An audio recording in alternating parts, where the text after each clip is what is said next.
today some wine from Black Chalk Winery. They are based in Hampshire. This is a winery, a vineyard and winery that I recall being really raved about a few years back, and it seemed like when I was a bit more tuned in to what wine industry professionals were talking about in terms of English wine back in sort of 2020-ish, this was a producer that was getting absolutely rave reviews. I think I've only had their wine once or twice before. It is priced towards the sort of slightly higher end of the English sparkling spectrum.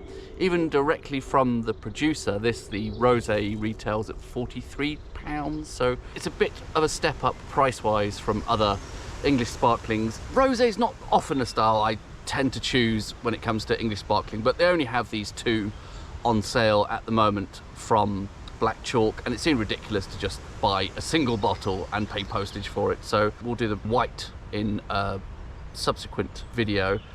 It's the 2020 vintage, and they call their rosé Wild Rose, so I'm hoping that means that there is going to be a floral hint to this, but it could just be a name. The winemaker and CEO is, I believe, is it Joseph Ledley? I'll correct that if I've got that wrong.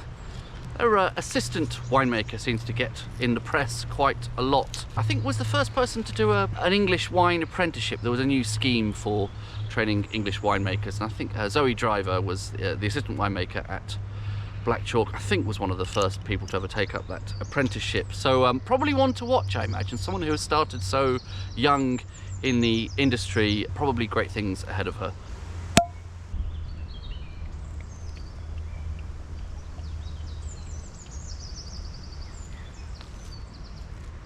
Colour-wise, I would say that's on the paler side of rosé. It's sort of rose gold kind of colour.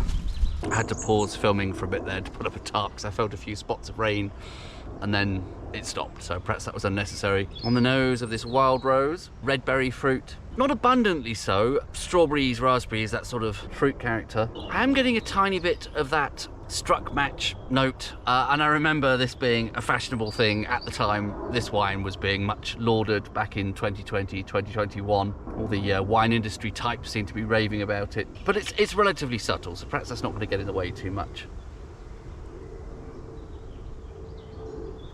Really pleasant on the palate. Berry fruit, strawberry juice, crushed raspberries, surprising amount of acidity. The nose suggests it's going to be not too particularly zingy somehow, and then that first sip really quite zingy. It has a nice texture to it. I'm reminded a bit of a sort of raspberry mousse, something you might make as a dessert. Perhaps hints of a sorbet, that sort of character. Are often quite acidic, aren't they?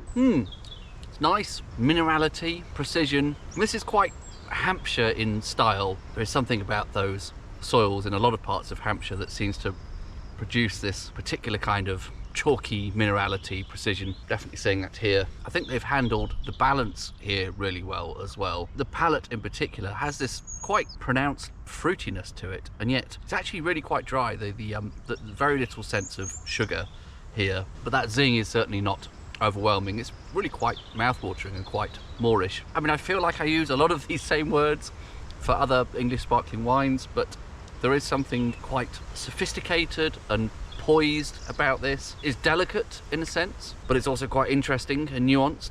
Pretty, really sophisticated, delicate, elegant, pretty wine.